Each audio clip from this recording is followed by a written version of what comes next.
Will you leave money to your loved ones when you die? Huge question, right?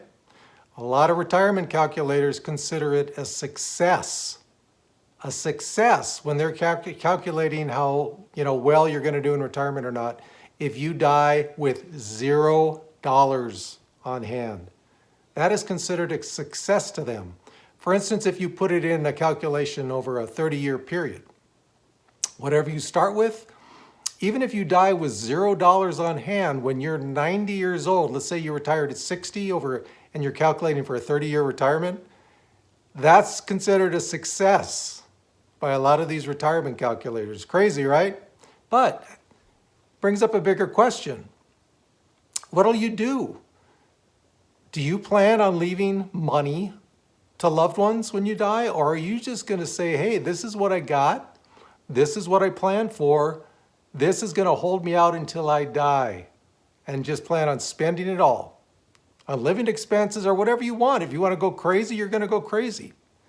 Now, when I'm talking about this, I'm not talking about having beneficiaries for like a 401k or whatever it is, you have, or if, some pensions even can, they can have stuff where you can leave some for your whoever it is. 401ks definitely, pensions, some of them do. I'm not talking about that. I'm talking about, do you plan on just spending all your stuff in your 30, 20, 25-year retirement that you can and dying with $0 on hand? It's a big question. What are you going to do? Now, obviously, it's very different if you're single than if you're married and have children. Another distinction to make is if you have a pension, some pensions do have something written in there for if you die, then the spouse gets a part of your pension after you die. Usually not the full thing, it's going to be a percentage, but still they'll get something. Okay, I'm not talking about that. I'm not talking about Social Security, because Social Security leaves benefits to a surviving spouse. I'm talking about your nest egg that you spent all these years building up. You just going to spend it all, or are you going to leave it to your loved ones? It's a big question, right? Now, in a lot of cases, your children might be well off. Your spouse might have had a career of his or her own. They're going to be just fine, whether or not you leave them money or not. Okay? A lot of children, in our case, when my mom was, writing out her will, and especially after she contracted, serious disease later in life, we told her, Mom, we don't want your money. This is for you. You have put all your hard work into this over years and years to buy this house. Okay? You spend what's in that house on the remaining years of your life. Now, at first, it was kind of a struggle because you would think like most people would say, yes, I want to leave something for my children when I'm gone. Now, in my mom's case, it took a while to convince her that, Mom, we're fine.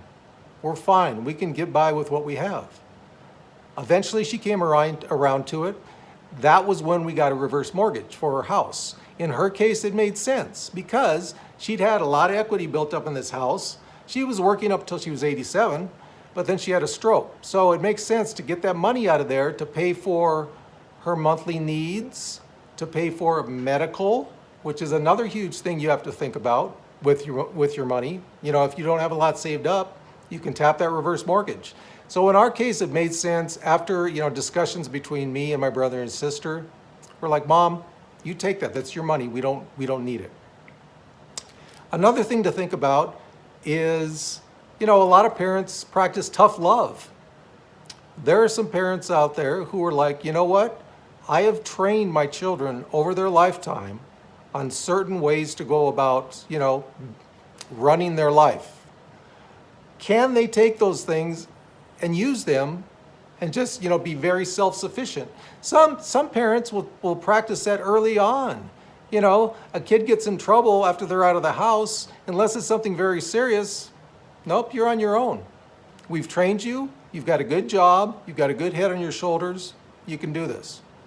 A lot of it's tough love. That tough love might extend all the way until that parent's death. Those children might already be prepared not to get anything in the will. Okay? Now, other people might have other things they want to do. They might have like certain charities that they want their money to go to instead of loved ones. Now, would that be a discussion while they're still alive? You'd think so, right? But some cases, you hear those cases where people are totally surprised at when the person is gone and there's nothing in their will for them. They're totally shocked by this. Doesn't happen that often, but it can happen. So what are you going to do?